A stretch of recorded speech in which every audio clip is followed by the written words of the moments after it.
Hi, everybody. Welcome back to Are We on the Same Page? This is my fifth video out of six on my series of the history invention. And today I'm going to talk about the top 20 inventions of the Industrial Revolution, which I'm defining as being between 1750 and 1899. And there were lots of really great inventions during this period. And that wasn't such a great time to be living in for a lot of reasons, particularly working conditions. But there was a lot of really great invention and innovation going on. I mean, it was the age of power. It started with the age of steam. Shortly after that, we got electricity, and that allowed for some pretty amazing inventions, which we all enjoy today. So anyway, let's begin. So first, before I begin, I want to give another plug for my book, My Spiritual Journey. This is available on Amazon. You can either buy it in Kindle or in paperback, and you can look for my name, my pen name, Dave Thomas Rocker. That's what you should search for if you want to look for it.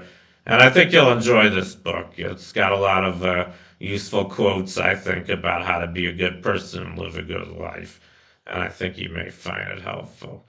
So anyway, that's just a plug for my book, and let's get started.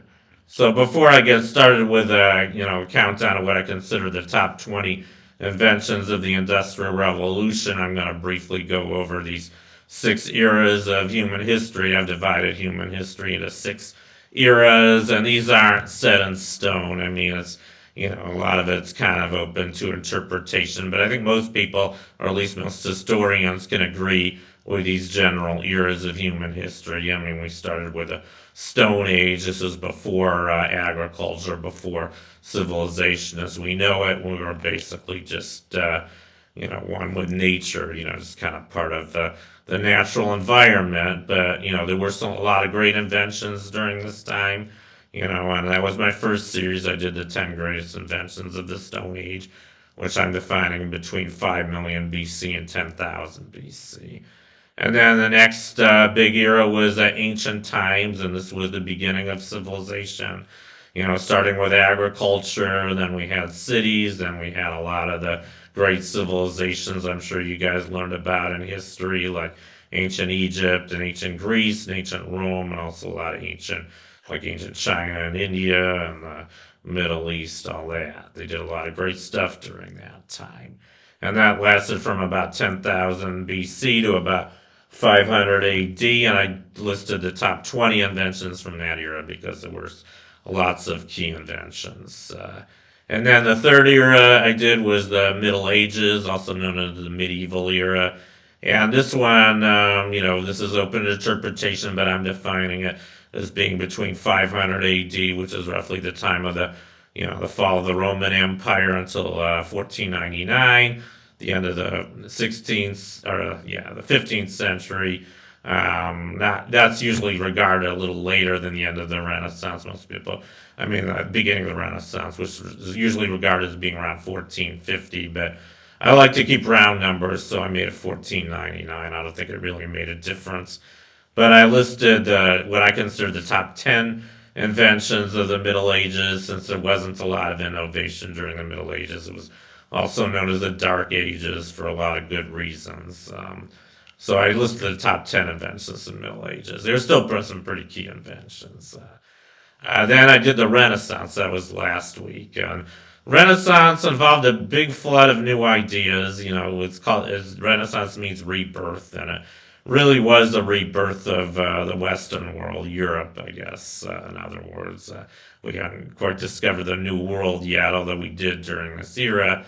But there was a lot of great ideas floating around at that time, and a lot of them shaped our society in some very important ways. And there were some pretty amazing inventions and innovations during the Renaissance. And what I'm doing today is the Industrial Revolution. I'm going to do what I consider the top 20 inventions of the Industrial Revolution, which was another very innovative era.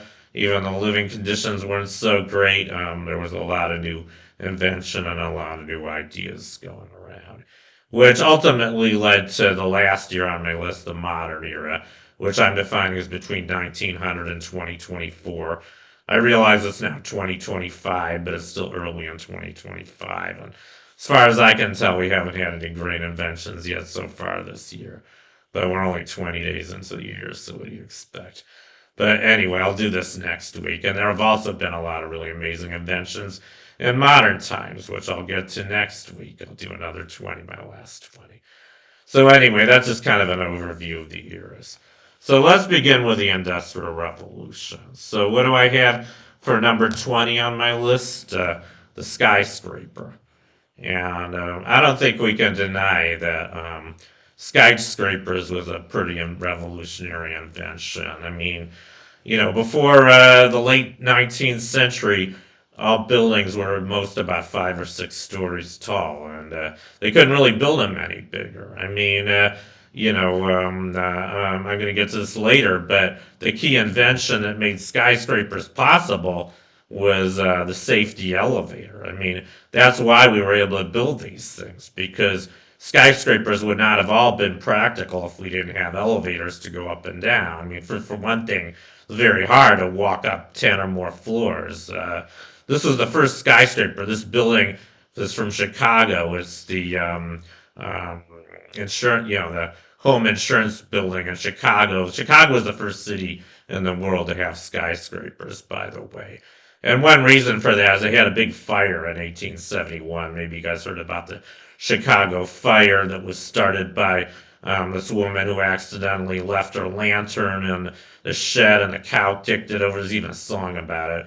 And I guess the city was so dry at the time that it set the whole city on fire, and it burned down practically the whole city because all the buildings were made of wood at that time. So it was a very devastating fire that almost destroyed the whole city of Chicago. So they had to rebuild it. And one way they rebuilt it was, not shortly after that, they built the first skyscrapers. I mean, it was the Industrial Revolution, even in the United States. So, and the population was growing quite a bit in Chicago, so they needed bigger buildings, to have people work. And, so anyway, that was the beginning of skyscrapers. Pretty key invention. And of course, now we have huge ones. I mean, this was the first, but now the biggest skyscraper in the world is the Burj Khalifa in Dubai. I've never been there, but I heard it's a pretty amazing building. It's like half a mile tall. I guess in metric, 2,722 feet or 163 stories. I guess in metric, it's 829.8 meters. Huge building. And I'd like to see it someday. I have been to, what used to be the tallest building in the world when I was a kid. Tallest skyscraper in the world was the Empire State Building.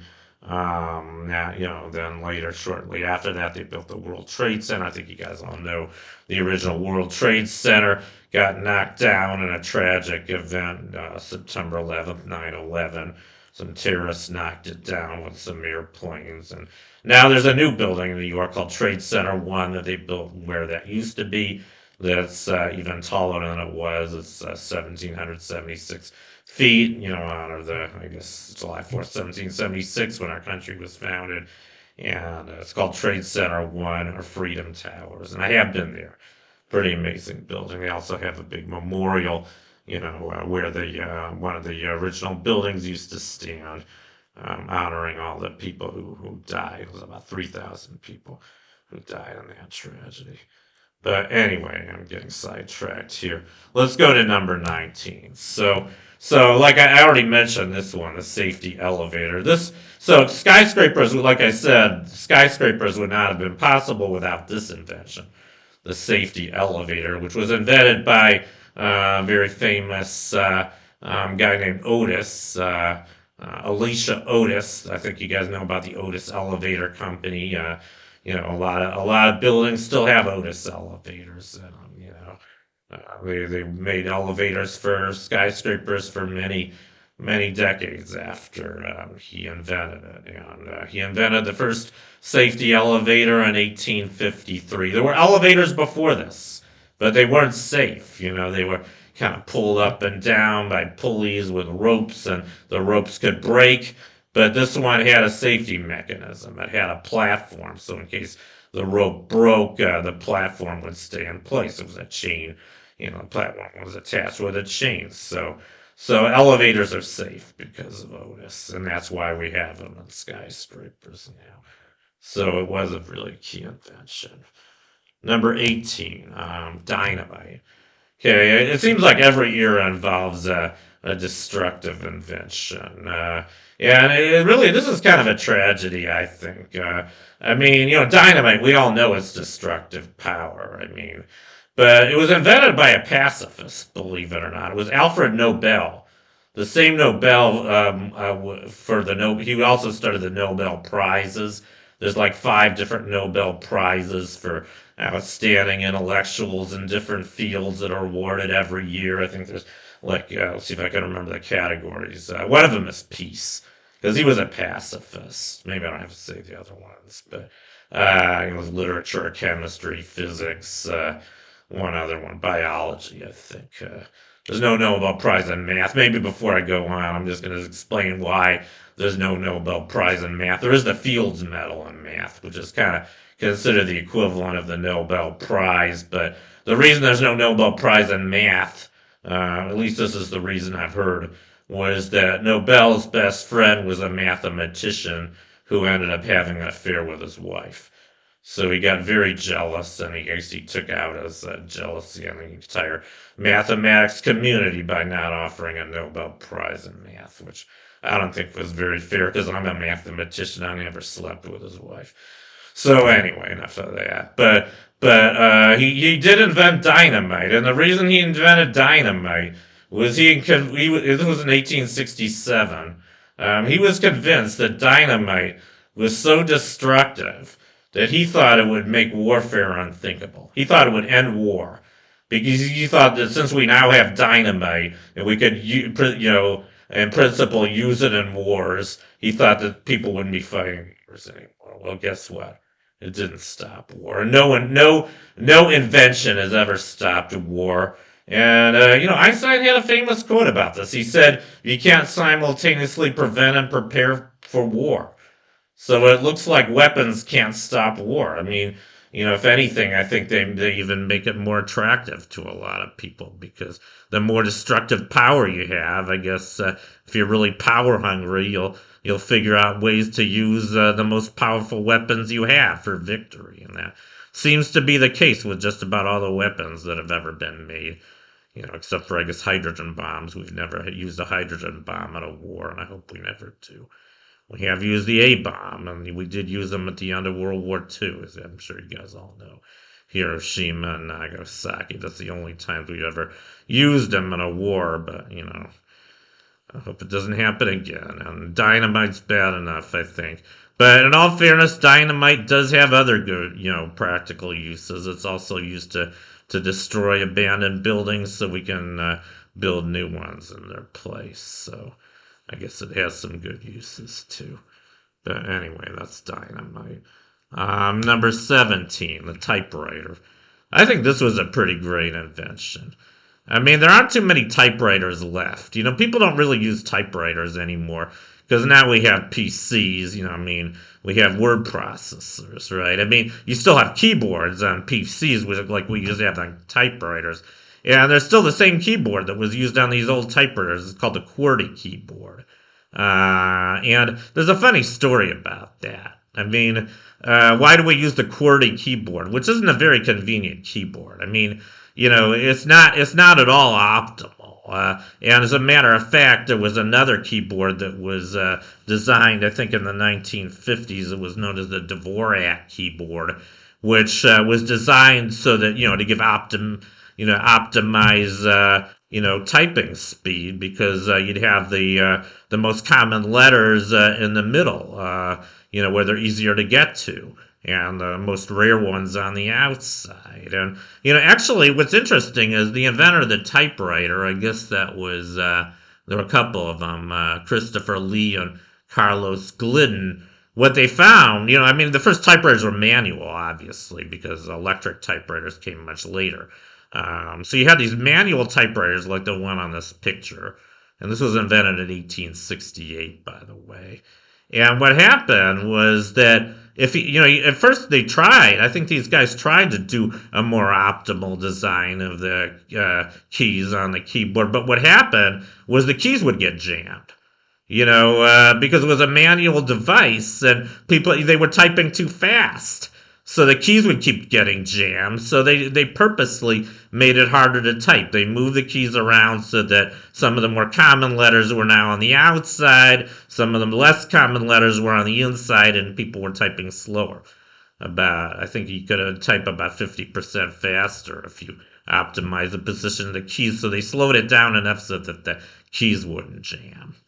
And I guess this was practical until we had electric typewriters by the 1950s, and then it didn't make sense anymore. But I guess what happened was everybody got so used to using the old QWERTY keyboard they didn't want to switch. They would have had to learn to type using another keyboard, and they didn't want to do that. Just like nobody wanted to go metric, So I guess people get used to old ways of doing things, even if they're not as efficient, I think it probably would have been better if we'd gone to Dvorak and people just forced themselves to learn it, But anyway, I just think that's an interesting story. But we can't deny the importance of typewriters. I mean, they did revolutionize writing. Because think about it. I mean, before typewriter, people were pretty much handwriting everything. And, typing is a lot faster and it's a lot more legible. So the advantages of typing are pretty obvious.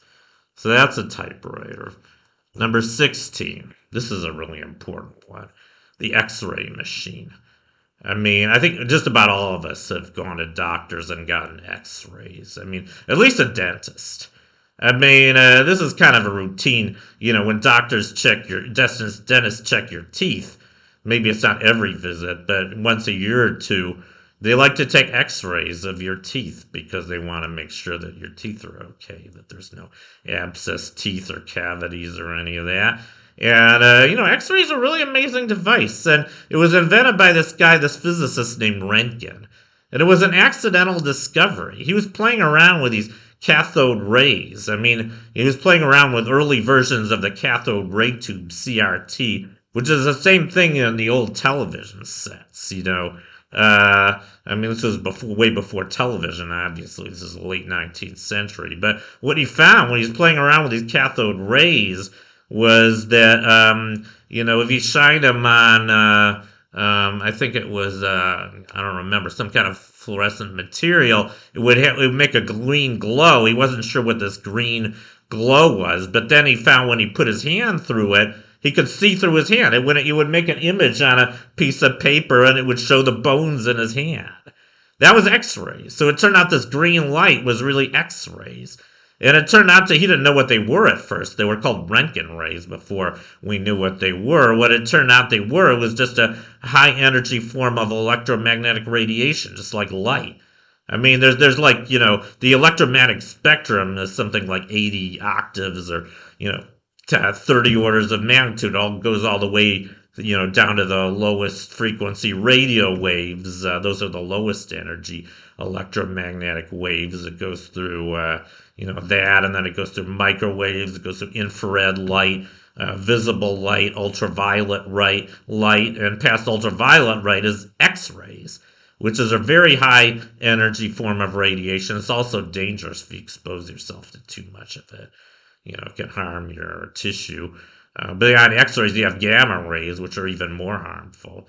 But he discovered X-rays, and X-rays will penetrate flesh, and they'll penetrate with what they do.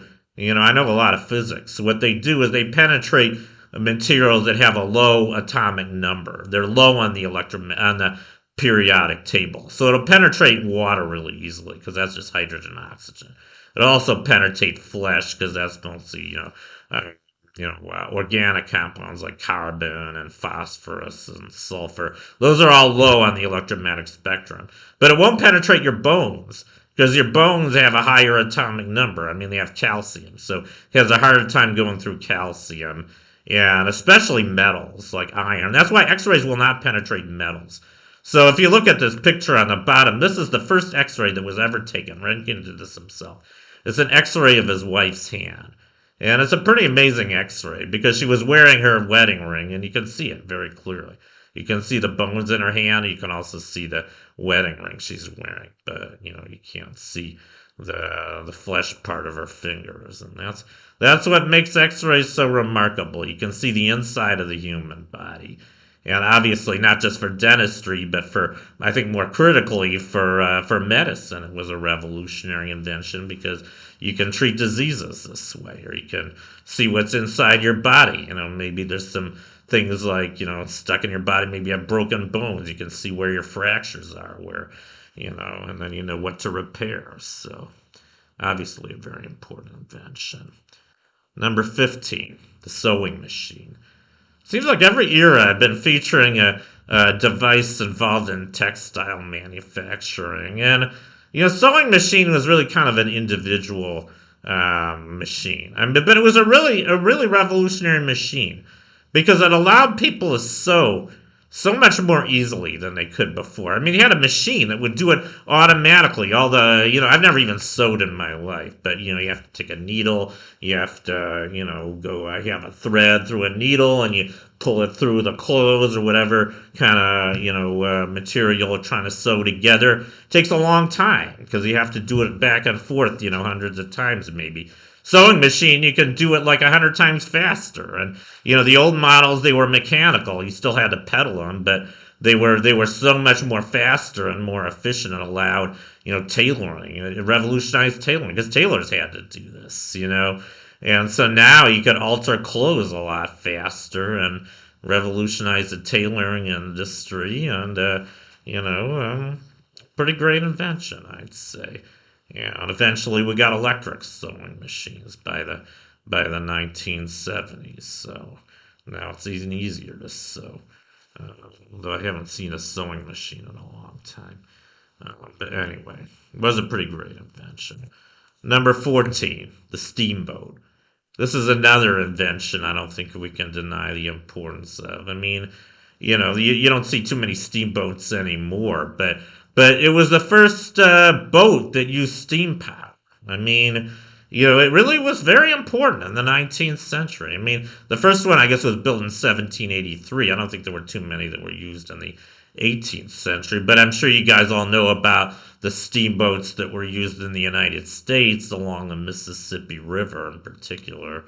I think Mark Twain kind of immortalized the steamboat with his books like The Adventures of Tom Sawyer and The Adventures of Huckleberry Finn. And, I think well into the 20th century, there were a lot of steamboats that still were going up and down the Mississippi River. So, pretty critical invention. They didn't just use them on rivers. They used them overseas as well. They used them a lot in Europe. It was a very, it made seafaring much more feasible because you could go against the current. You could go on the ocean a lot more easily than you could before. So very, very important invention. Unfortunately, one unfortunate consequence of the steamboat was that it contributed to the slavery in the South. As you guys probably know, that in the South, the African American slaves were picking cotton, and it was a big, huge industry in the South, and the steamboats kind of assisted that whole industry because they would ship the cotton up north. It was a big trade. But anyway, kind of a dark period of American history, but that was the steamboat. We can't deny its importance. And number 13, refrigeration. This was a really important invention, as I'm sure you guys all know. I guess the first kind of mechanical or automatic refrigerator is shown on the bottom here. This was Jacob Perkins who built this device, and it used the same principle that's used today. I don't know how many guys know this, but the way refrigerators or freezers work is they have this gas called Freon. I think nowadays they use Freon, but the idea is that it actually separates the heat. When some side gets hot, there's coils in the back of your refrigerator that get hot. There's a motor inside that uses this Freon you kind of separate the gases. I don't know the principle that well, but it does get the inside of your refrigerator or freezer very cold. That's how you're able to preserve food. And obviously, this was a very important invention because, before the refrigerator, I think a lot of food would go bad very quickly, particularly meat. And as a matter of fact, there's another thing I didn't mention on this slide, but you might wonder why so many cultures throughout the world have spicy food, mostly southern climates. Most of Latin America, they eat a lot of spicy foods. They do in India too.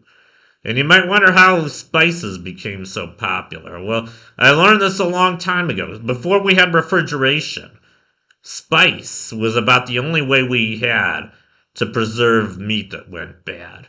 And it didn't even really preserve it. I mean, I think some spices did help preserve the meat, but I think mostly they just made it taste better.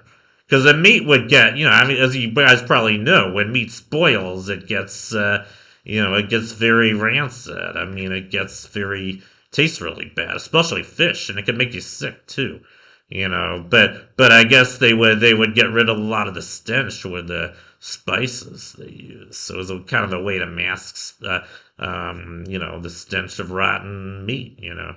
But we had to deal with all that before we had refrigeration. So obviously, refrigeration was a very important invention. Um, Number 12, the mechanical reaper. This is a very important innovation in farming and agriculture.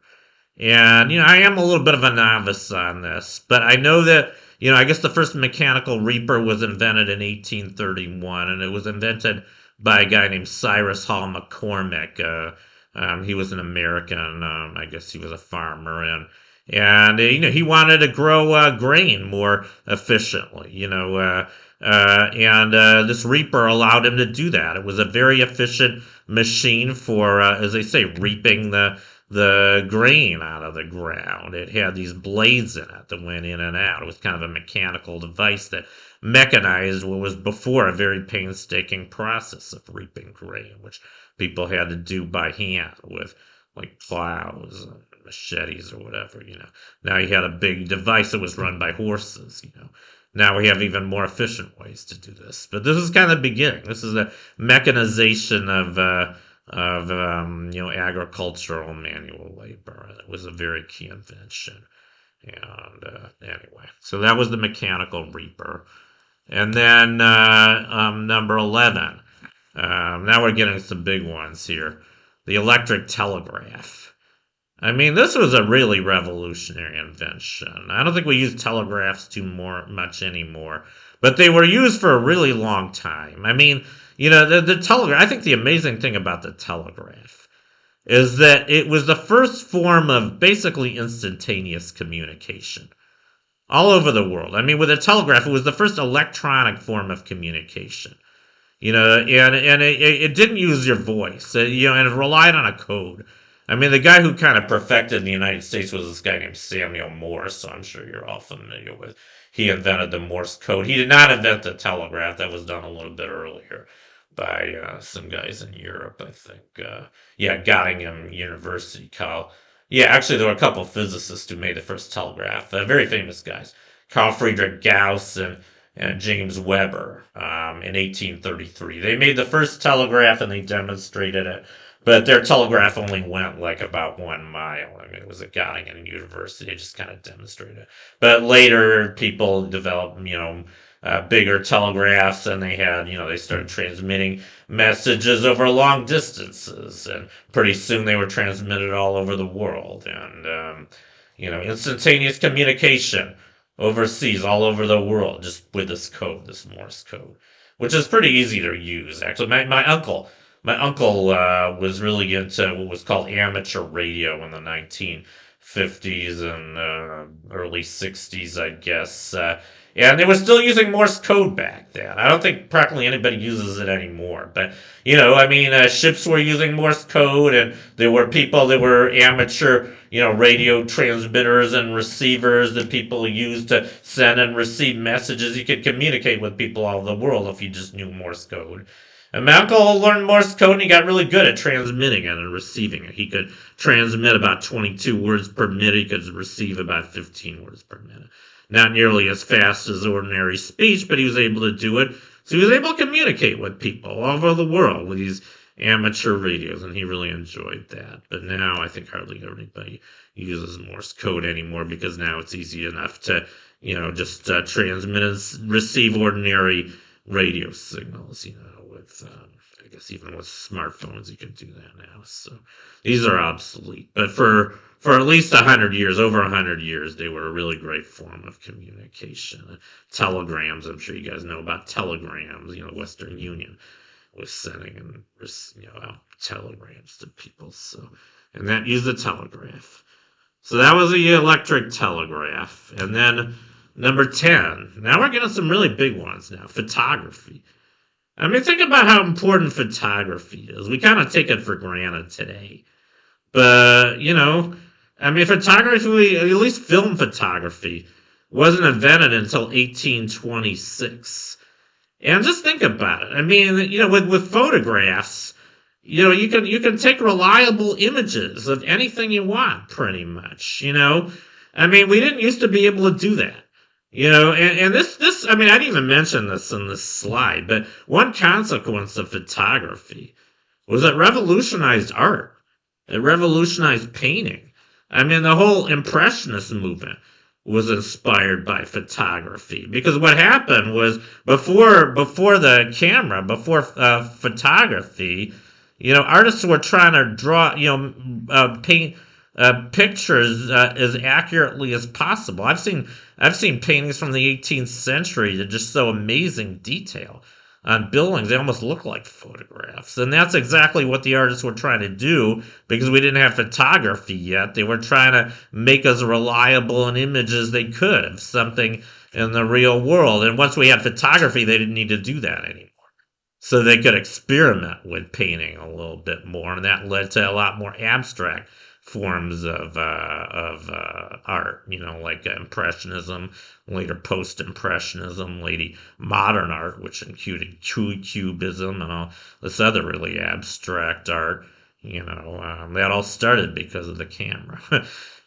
So pretty amazing invention. And we used film cameras for a long time. I even used to use them when I was a kid, even as a teenager. I mean, now film cameras are pretty much obsolete. Some people still use them. There are, I guess, artists, kind of photographic artists who still like film cameras because they can get a lot of special effects with film that they can't get with digital cameras. But I just think digital cameras are so much easier to use. I mean, photography used to be a pretty painstaking process when we still used film. I mean, I remember as a kid, you had to be a lot more careful about taking good pictures because film was expensive. And it took a long time to develop, too. I mean, I'd go take a lot of trips with my parents. I'd take a lot of pictures when I was on vacation. And then when I got home, I had to take them into, the drugstore to get them developed, which usually took a week or two.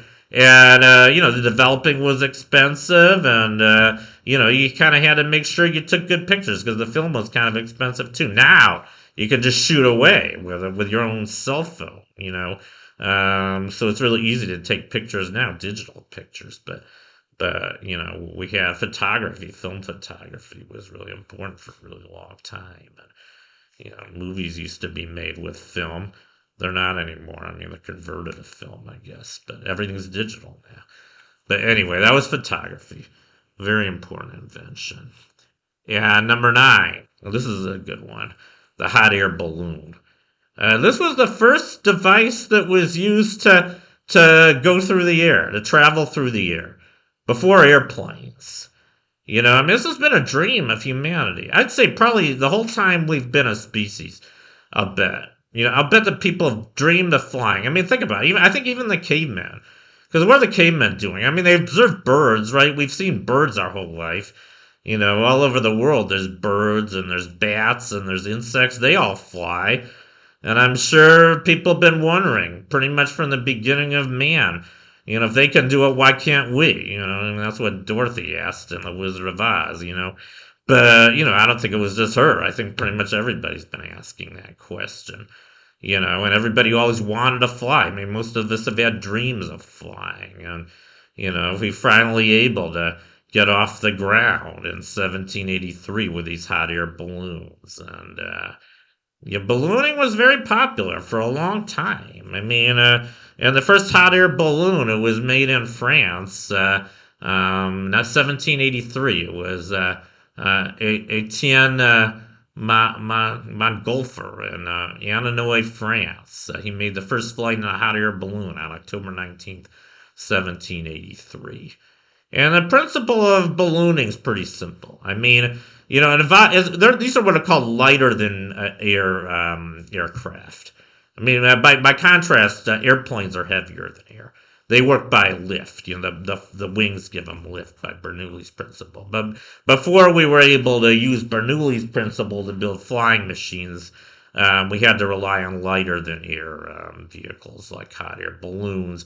And the way they work, I think you guys probably know this. Hot air is lighter than cold air, so it's the hot air in the balloon that gives it its lift because it has a buoyancy. I mean, the volume of hot air, the weight of equivalent amount of cold air is a lot heavier than the weight of the same amount of hot air inside the balloon. And that difference in weight is the lift of the balloon. If it's big enough, you can hold passengers in it. You can get up to maybe 1,000 pounds of lift, maybe even more, depending on how big your balloon is. And that's how you can go through the air. And you can go up or down. I mean, this is kind of immortalized in the movie Around the World in 80 Days. There's this scene where they're riding in the hot air balloon over France. And, if you want to go up, you just, you heat up some air. And if you want to go down, you just let some out. So, pretty easy. But anyway, pretty remarkable invention. And, we were using ballooning, and we started with hot air balloons. Now we use hydrogen or helium. I don't think we use hydrogen much anymore because hydrogen's very flammable. It's very dangerous. It was responsible for the Hindenburg disaster in 1937. So now I think we use helium. And, we have little helium balloons, too, that everything every kids all love. So that's ballooning. And number 8, gasoline automobile. I don't think any of us can deny the importance of this invention. We use them all over the place. I mean, now we just call them cars, and I think at least most people in the developed world have their own cars now. I have a car, and most people I know have cars, and it's kind of hard to. Unfortunately, our society is so dependent on cars that, at least in the United States, that you kind of can't do without a car anymore. People love cars. I mean, I think, especially when I was a kid, I think the 50s and 60s was kind of the mecca era of cars, I'd say. We had muscle cars, and we had greasers, and we had, people going to the racetracks, and there were a lot of songs about cars, and, teenagers were making out in the back seat of their cars, and, you name it. I mean, cars were great. But it all started because of this invention in 1885 by, I think it was, what's his name? Let's see his name here. But Benz, yeah. I think it's the same Benz of Mercedes-Benz, a German inventor. He invented the first gasoline automobile, and a picture of it is shown on the bottom of the slide. And his was a very, very slow. It only went 10 miles an hour, and its engine was only 0.74 horsepower. It was less than 1 horsepower. Nowadays, most cars, I think my car is around 100 horsepower. I have a Prius. It's not that powerful, but it can go easily 120 miles an hour. It's a very efficient car. It's a hybrid, and gets about 45 miles to the gallon. Pretty revolutionary invention. We can't deny the importance of automobiles. And automobiles wouldn't have even been possible without this next invention, the internal combustion engine. This was invented in 1872, not too long before the first gasoline automobiles. But all gasoline automobiles have an internal combustion engine. That's how they get their power. And, It was the first engine, like the name implies. It was the first engine that was completely inside the vehicle. You didn't have to get anything from outside. You just have to put gasoline in your car, and then the engine would do all the rest. I mean, there's this four. You guys are probably familiar with a four-step cycle for a gasoline engine: intake, what is that? Combustion, power, and exhaust, or compression. So you intake. What happens is, you have I guess a fuel injector in your car, so the it'll mix some air with the gasoline that'll go into the engine. That's the intake part of the cycle. That's where nowadays they use pistons with cylinders. So the cylinder will go. The gas fuel mixer will go into the cylinders. That's the intake. And then once you have the intake, the pistons go down, they compress them. That heats up the gas fuel mixture, and then you ignite the sparks plug. That's the power. That's what makes it explode upward. Gives the car engine its power. And then once all the gas is burned, it goes out the exhaust pipe. That's the exhaust part of the cycle, and then the cycle repeats. And that's how cars can go. So anyway, the guy who invented this was done in 1872 by American named George Brayton, and I guess his design didn't involve the cylinders, but that came shortly afterwards. And, so that's how cars work. That's how car engines work. Pretty amazing invention. And number 6. Another form of transportation, the steam locomotive. Of course, this came a long time before cars, but this was the beginning of trains. And I actually like trains a lot better than cars. That's probably why I put this invention higher than the gasoline automobile. Because, the advantage of trains, obviously, is they're much more fuel efficient. I mean, you can put a lot of people on a train. The amount of fuel you burn per passenger on a train is much less than on a car. And cars are a problem now. I mean, maybe cars weren't such a big problem in the old days, but now there's so many cars on the road, you get traffic jams everywhere. I mean, I used to live in LA, and anybody who's lived in LA knows that traffic jams are horrible. I mean, you just get stuck in traffic for hours sometimes. You don't have this problem with trains. Trains, at least in Europe, trains are really reliable. I mean, you can set your watch to the trains in Europe. But the first trains ran on steam power. They were very dirty. I mean, yeah, you had to burn wood or coal to ignite to heat up the steam. But they were the first, trains. They were the first vehicles that used artificial power to move, and pretty shortly they could get them to go pretty fast. I think already by the end of the 19th century, they had trains that would go close to 100 miles an hour. I mean, trains were pretty amazing, and well, they're very popular too. I mean, I think a lot of kids still like to play with train sets. Trains are fun. I mean, I don't know. And they're a lot cleaner than the first ones. I mean, now there aren't very many, steam locomotives anymore. I mean, now most trains are electric. They rely on electric rails, and the electricity is generated another way, so we don't have to rely on coal power or wood power anymore for trains. But, trains are great. I wish we had more trains. I know that in China and I think parts of Europe, they're already using maglev trains, which can go like 300 miles an hour. They ride on a magnetic wave. This is a much later invention. I may put this under the modern era inventions. Unfortunately, we don't have them in the United States yet. I wish we did. But we still seem to have a love affair with cars here in America.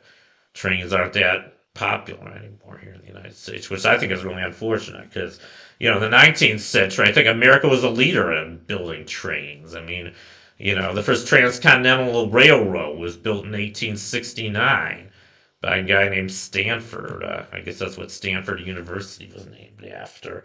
And, there was the era of the trains in America, part of the Old West. But ever since we've had cars, people don't really care about trains anymore. At least in this country, they don't, which I think is really unfortunate. But anyway, that's trains. And number 5. Now we're getting to some big ones here. I'm gonna tell you a little joke. So I think you guys, if you know a little chemistry, do you know what you get when you mix an acid and a base? Well, if you know basic chemistry, you get a salt and water. Actually, that's not quite correct. You get a salt and a battery. Anyway, maybe that was a bad joke. I don't know. But anyway, batteries. That's what I have as number 5 on my list. And this is a pretty important invention. I mean, this allowed for the first electric circuits. I mean, the guy who invented the battery, this was done in 1800. It might surprise you that we had electricity this long ago, over 200 years ago. We had electric circuits thanks to this physicist named Alessandro Volta. He was an Italian physicist. This was very early in the age of electricity. There was a lot of developments in the whole history of electricity. I mean, I guess the first big one was Benjamin Franklin, who flew the kite in the thunderstorm and discovered that lightning was electricity, but he couldn't really use it. He did invent the lightning rod, but people weren't doing all that much with electricity back then. But then we had other developments, like there was another guy, I can't remember his name, that discovered that an electric current could make a frog's leg kick. And that led pretty shortly afterwards to the invention of the battery. I think it inspired Volta to build the first battery because he realized there was a chemical reaction going on in the frog's leg. And instead of using a frog's leg, he figured out, why don't I actually make a device that can harness an electric current? And he figured out that he figured out a way to convert chemical energy into electricity. And it's not really that complicated if you know a little bit of basic chemistry. So what he did was he used these two metals, copper and zinc, which I think are still used in batteries today. So I'm gonna explain the physics behind batteries to you. It's not that complicated. So copper is what's called an electropositive element. It generates these positive ions, Cu++, and then zinc is the opposite. Zinc generates negative ions. So what you do is you put these copper and zinc, they're called electrodes, and the copper are what are called the cathodes, and the zinc's the anodes. So the copper will attract electrons, which are negatively charged, and if you put them in an acid solution, I guess he used a brine solution. Nowadays we use sulfuric acid, which is a very strong acid, but you have these hydrogen ions and sulfuric acid, H+. So the ions, which are positively charged, are attracted to the anode, and then the electrons, which are negatively charged, attract the cathode, and that generates an electric current. So if you connect these electrodes to wires, then that will produce an electric current, and that's how you generate DC power, an electric circuit. Pretty neat. So that's how your battery works. Now you know how batteries work, and they were the first way to generate electric power, thanks to Volta. As far as back as 1800, we didn't really have any uses for them back then, but we found uses for electricity in the upcoming decades. A lot of uses for it. So that was the beginning. Number 4, radio. I don't think we can deny the importance of radio. I mean, radio was a really revolutionary invention. Think about it. I mean, radio was the first wireless form of transmission of electric power. The radio was the first device that did this. And I guess in order to explain radio, I studied a lot of physics. I know a lot of basic physics. So what radio will rely on, this is another form of electromagnetic wave, by the way. I talked about X-rays earlier. X-rays are a very high energy form of electromagnetic radiation. Well, radio is kind of the same idea, but radio is a very low energy form of electromagnetic radiation. And the guy who discovered the principle of the electromagnetic spectrum was a very famous physicist named James Clerk Maxwell. He did this back in 1864. He came up with a system of four very complicated differential equations that explain everything there is to know about electricity and magnetism, at least the classical theory. And one of his predictions was the existence of electromagnetic waves. And he could even calculate the speed of these waves. It turned out to be the speed of light, the measured speed of light. So he concluded that light was an electromagnetic wave. Well, it turns out it's not the only electromagnetic wave. And then there was a guy named Hertz in 1887, another very famous physicist, a German physicist. He was the first physicist who actually produced radio waves. He just had a little radio circuit. I mean, it wasn't a radio, but he had a circuit that produced an alternating current, and it could generate these waves through the air called radio waves. And I think he didn't even measure those waves. He didn't have a use for them yet. But the first practical use for these radio waves, as the name implies, was radio. And usually the guy who's credited with inventing radio was this Italian guy named Marconi. Actually, it turns out he really wasn't the inventor of radio. He was kind of the popularizer of radio. He was the first person to patent a radio and to actually, make the first practical radio transmission. And there's a picture of him doing that here. He has a radio transmitter and receiver. He's demonstrating the world's first radio. And I think you guys all know radio, after about another 20, 30 years, radio broadcasts became, used throughout the world. I mean, people were listening to radio programs by the 1920s. Radio eventually got turned into television. So we can't deny the importance of radio. But it wasn't really Marconi who invented the first radio. It was actually Tesla, I believe. And there were a couple other pioneers of radio that didn't really get credit for it, but it was mostly Tesla. I mean, I'm just going to say a little bit about Nikolai Tesla now. He was a very tragic figure in the history of science. I mean, he was a genius. He was obviously an amazing genius. He knew electricity, the whole theory of electricity and magnetism better than just about anybody in the world did at that time. And he even knew how to make these amazing devices that used electromagnetic waves. And he figured out how to make the first radio. But his problem was that he was not a businessman. He went to General Electric. He tried to get a job at General Electric. He showed off all these inventions he made. They didn't want to hire him. Instead, they stole his ideas and used it for themselves, which I think was really horrible. So he never, as far as I know, he never even got hired by General Electric, or if he did, they just paid him dirt wages, and he ended up, homeless, basically, for the latter half of his life, because General Electric screwed him, and other people used his ideas.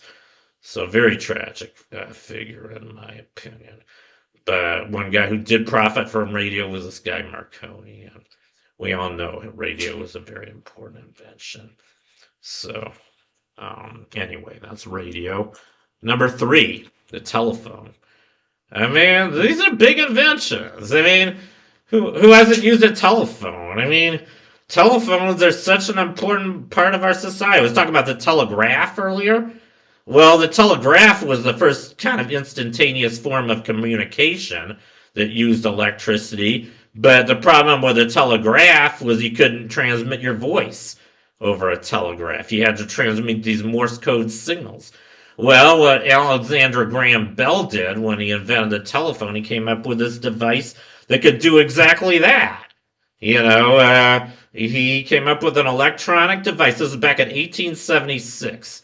He figured out how to make a device, and the way it works, I'm not an expert on this, but it has a little speaker inside. It has a little microphone inside, I guess. I mean, so what happens is, you talk into a telephone, the transmitter part. The old telephones had the transmitter and the receiver. They had the two things, one you put up to your ear, the other your mouth. I don't know how many of you guys remember those things. We don't use old telephones like we used to. But, you talk into the part on the bottom. And there was a speaker on the bottom, the bottom part of the phone that would vibrate when you talked. because sound is a wave. It would make the speaker membrane vibrate, and then that was connected to an electric circuit. Same way that radio speakers and microphone speakers work. The thing vibrates, and that vibrating signal gets converted into a current that goes through the circuit, and then the current would be transmitted along a telephone wire. We used to have these big telephone lines. I think they still exist. We don't use them that much anymore now. We mostly use cell phones, but you used to have these big telephone wires and telephone poles, and when you made a phone call, the information that you were transmitting with your voice would go along the telephone lines, and the lines would get relayed in a very complicated way. You used to have telephone operators, and you had all these operating stations, and they'd make sure that the signal that you were transmitting, it would go to the telephone number you dialed. The telephone number was like a code of where to send the signal, so it would end up at the house of the people you were calling, and then they would receive your signal in the other end of the telephone. That would cause another speaker to vibrate and reliably transmit the signal you were sending. That's how telephones worked. Yeah, and they still pretty much work that way, except we don't use landlines very much anymore. Those were the old-fashioned telephones. Now we have these nice new devices called smartphones, or the older ones were just cell phones. Now we use, cellular towers, and now it's all wireless. So now pretty much every conversation you have over what used to be called telephones is done wirelessly. Well, these remarkable devices called smartphones, which rest assured, what you'll see in my last video in this series, probably pretty high up there too. But that was telephones. And number two, I don't think any of us can deny the importance of this one, the incandescent light bulb. This was the first electric source of light. And just think about that. I mean, think about how much this revolutionized our society. Because before we had electric lights, we did have other forms of lighting, but they weren't very reliable. And, mostly we used either oil lamps. There used to be big street lamps. People had to light, they used like whale oil for a long time. That's kind of what spawned the whole whale hunting industry in the 19th century. So they used different forms of oils to light them, but they weren't all that bright. And you could use them outside, I guess, to light these street lamps. But for indoor lighting wasn't reliable at all. You couldn't get that much light, and you weren't able to do all that much at night. And now we take artificial electric lighting for granted so much. We can see just as easily in nighttime now as we do in the daytime. Just think about how much that revolutionized our society. And now there's so many electric lights in the world, you can see them from space. I mean, I'm sure a lot of you guys have seen pictures of the night side of the Earth from space. And if you look at populated areas all over the world, you can almost see like a population density map just by the where you see the electric lights being used. Pretty amazing. So, that's electric lights. And I can't even imagine where we'd be without them. And yeah, the first lights were these incandescent bulbs, and, they weren't very efficient. I mean, I think only about 10% of their energy was actually generated as visible light. They got very hot. We don't use these too much anymore, which is a good thing because they were very inefficient. They wasted a lot of energy. But, now we have more reliable forms of electric lighting. I mean, we came up with some other ones shortly after, neon lights and fluorescent lights, and the latest development is LEDs. And that'll probably be on my list of modern inventions. LEDs are amazingly efficient. I think they only waste about probably less than half of the energy. They use a very low amount of energy, and they're just as bright. I think with 10 watts, you get the same brightness from an LED light as you do from a 100-watt incandescent light. So LED lights are pretty amazing. But it all started with this incandescent light bulb. And by the way, the guy who's credited with inventing the electric light bulb, I'm sure you guys all know, Thomas Edison. He was the first one to patent the electric light bulb in 1879, and then he did this at Menlo Park. He did a big demonstration in 1880. He was a big industrialist, and he made millions of dollars off the invention of the electric light bulb. He also invented a lot of very other important inventions, like the phonograph. I didn't put that one on my list, unfortunately, or the motion pictures. Those are both also really important inventions he came up with, and a lot of other ones too.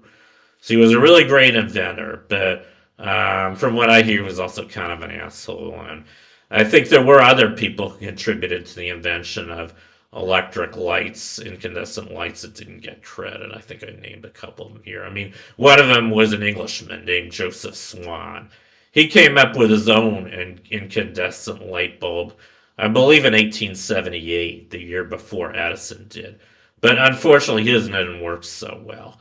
I think he used the wrong material for the filament. I think he used carbon for the filament, whereas I think Edison used tungsten. We still use tungsten for filaments of incandescent light bulb. This is a metal that burns at a very high temperature, and I guess you can last a long time. Carbon, unfortunately, it also burns at a very high temperature, but it burns out very quickly. So they don't last very long. Carbon filaments aren't very reliable. So unfortunately, Swan used the wrong material. But I think there were a couple other guys, I think I even mentioned them here, who were, Humphrey Davy and Alessandro Volta. I already mentioned Volta. He was the one who invented the battery. I guess he also contributed in inventing the electric light bulb, and so did Humphrey Davy. But they don't usually get credit for it. So, anyway, that's the electric light bulb. We can't deny its importance. And what's number one on my list? Can you guys guess? Well, it turns out it's the electric generator. Been talking about electricity and electric devices, and I think it's pretty obvious how electricity has revolutionized our society, our whole way of life. But I think the invention that contributed more than anything else to our use of electricity was the electric generator. This was back in 1831. And this was done by another very famous physicist, Michael Faraday. He was an English physicist. And he was an expert on the whole theory of electricity. And I didn't talk about the whole history of electricity. I think I only went up to Volta. The next really revolutionary discovery in the history of electricity was done by Ørsted. I think Ampere as well. I think it was Ørsted who discovered that an electric current, which we could already generate due to Volta, an electric circuit. What he found was if you put a electric current through a wire, it generated a magnetic field around it. That was a pretty revolutionary discovery. Before that, nobody really knew anything about magnetism. They knew the Earth had a magnetic field. We were using it for navigating, ever since I think the 11th century. So for almost 1,000 years, we'd been using, the magnetic field of the Earth to navigate ships around the world. But we didn't know what it was until Ampere discovered that an electric current could produce a magnetic field. And, I think that intrigued Faraday. He thought, well, if an electric current can make a magnetic field, then maybe we can use a magnetic field to create an electric current, go the other way around. And he did exactly that. It took him a while, but he realized that if you had an electric circuit, if you just had a loop of wire, and you had a changing magnetic flux, in other words, the magnetic field the total magnetic field integrated over the area. I don't want to get too much into the math here, but there's a quantity known as magnetic flux of a circuit, and if that changes with time, according to his law, Faraday's law of electric induction, that will create an electric current in a loop of wire. And that's exactly the principle behind the electric generator. So I can tell you how an electric generator works. So I might as well tell you that since I started talking about it. And I do list it as my number one invention. So why not? Here's how an electric generator works. You start with a big loop of wire. It's not usually a loop. It's what's called a solenoid or a coil. So you have like a big kind of usually a square loop, and it's called a coil because you coil all this wire around it. Usually you use several turns of wire around this. Actually, I think the turns go this way. So you have this big wire, but it's turned many times. You have many turns of wire, usually copper wire. That's the best conductor and one of the best electric conductors. It's also cheap. So you have this big copper wire, usually wired around a frame of metal. I think usually I use iron. And then you have this big electromagnet. That's another thing you have to have. So you have to be able to generate a really powerful magnetic field. And this is another thing you can do with electricity. I didn't list this as one of the great inventions, but there's something called an electromagnet. So the way you can create an artificial magnet, I mean, you can have it's just a natural magnet. I think I talked about magnets already. That's how magnetic compasses work. Iron is what's called a ferromagnetic material. You can magnetize iron, but you can also make what's called an electromagnet. And the way that works, I already talked about Ørsted's law, how an electric current can generate a magnetic field. Well, that has a very practical application. Just take a big coil a lot of wire. Have a big usually big iron thing in the middle. That'll create a very, very powerful magnet known as an electromagnet, and that'll produce a really powerful magnetic field in the gap, between the North Pole and the South Pole, the electromagnet. The electromagnet usually goes something like that. So you got this big magnetic field, which is a lot more powerful than the Earth's magnetic field. The Earth's magnetic field is not that powerful, by the way. It's just powerful enough to move the needle on a compass. But you've probably seen a lot more powerful magnets than that, like your refrigerator magnets. I mean, those are a lot stronger than the Earth's magnetic field. Those are natural magnets. They're not electromagnets. But, I mean, an electromagnet is a very powerful magnet. And, magnetic fields measured in a unit called Teslas, named after Tesla. And a Tesla is about 10,000 times the strength of the Earth's magnet, or about 20,000 times the strength of the Earth's magnetic field, which is about a half a Gauss. A Gauss is 1/10,000th of a Tesla. So Gauss is kind of a weak magnetic field, but a Tesla is a very strong magnetic field. But you can make electromagnets with strengths of a Tesla or even bigger than that. So you got this big electromagnet, generating a big electric magnetic field, and then you got a big loop of wire, rotating. You have a motor rotating this thing through this magnetic field, and guess what that does? That generates an electric current in the rotating wire. And that is exactly that current that gets sent to people's homes. You transmit that electricity over, transmission cables, and those go into people's homes. And that's what you get when you plug in an electric device. You get what's called alternating current. I mean, a battery will produce a direct current, DC. Batteries involve DC, direct current. But home electricity is alternating current because it's produced by these big electromagnets. And the reason it's alternating is because these things are rotating. The current goes back and forth. It goes positive and negative. But it's still useful. You can still use it to generate power, electric power. That's how we get all our power. Every device in your home, everything that's plugged in, gets electricity from an electric generator, the father or the grandfather of which was this thing on the top right. That's a picture of Faraday's original electromagnetic generator. And nowadays you have these much bigger ones, like the thing on the bottom right. This is a steam-powered electromagnetic generator, electric generator. You have to generate your power by something else, by the way. Power isn't free. Energy is conserved. So that's why we have all these different forms of power that all gets converted to electricity. Hydroelectric power. There's renewable forms of power like hydroelectric, solar, what else? Wind power. But then most of our power comes from fossil fuels, unfortunately. Oil and coal and natural gas. Those are all things that are contributing to climate change, and we really should stop using those as soon as possible, I think. Otherwise, we're just going to have horrible environmental catastrophes, which are probably already inevitable, just based on the amount of fossil fuels we've already burned. But then we have other forms of power too. We have nuclear power. We have, geothermal power.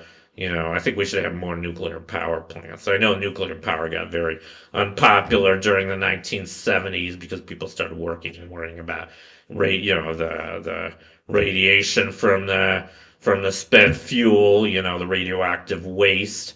They were still worried about nuclear meltdowns. We already had, two really terrible ones. There was one in Chernobyl. There was another terrible one in Japan. I mean, that is a problem, but I think one thing you guys have to realize is that I talk about this in another video, by the way. The dangers from fossil fuels are much, much worse. Not just climate change, but just dangers of disasters. We don't hear about them much, but there's been probably thousands of coal mining disasters, and they're terrible. Coal mining is one of the worst professions in the world. I mean, there's been mines that have collapsed, and even when they don't collapse, I mean, the coal miners get all this soot. They breathe on all this soot and shit. I mean, horrible profession. And there's also terrible, oil refinery disasters. Oil refineries can end up on fire and kill a lot of people too. So coal and oil are a lot more dangerous statistically than nuclear power. And France gets 70% of its energy from nuclear power. And another thing you don't hear much about nuclear power is that, I guess ever since the 1970s, they've outlawed this in the United States, mostly due to ignorance. But it turns out that you can reuse the nuclear waste. You can actually reuse it up to about 10 times. So you can get about 10 times more energy from nuclear power than we're currently getting. So it could last over 100 years easily. And, and France gets 70% of its energy from nuclear power. I mean, the ideal source of energy would be fusion power. Nobody's built a working fusion power plant yet, though, unfortunately. Even though there have been, engineers working on it since the 1950s. We have not succeeded. Nobody succeeded in building a working fusion plant. Even though they've been trying two big designs for that, these tokamak reactors and also inertial confinement. And I think we could have had it a long time ago if we'd been putting more money and more resources and had kind of like a Manhattan Project to develop it. And we're probably going to need that. But I don't want to preach too much here. But I got really sidetracked here. But anyway, we can't deny that the electric generator was a really, really important invention. Probably the most important invention of the Industrial Revolution. One that's really revolutionized our society, which it's really allowed for a lot of the conveniences of modern society. So, like a lot of the other inventions did as well. Anyway, that concludes my feature on what I consider the 20 greatest inventions of the Industrial Revolution. Thank you for watching. Keep thinking, and I'll see you guys next time. Bye.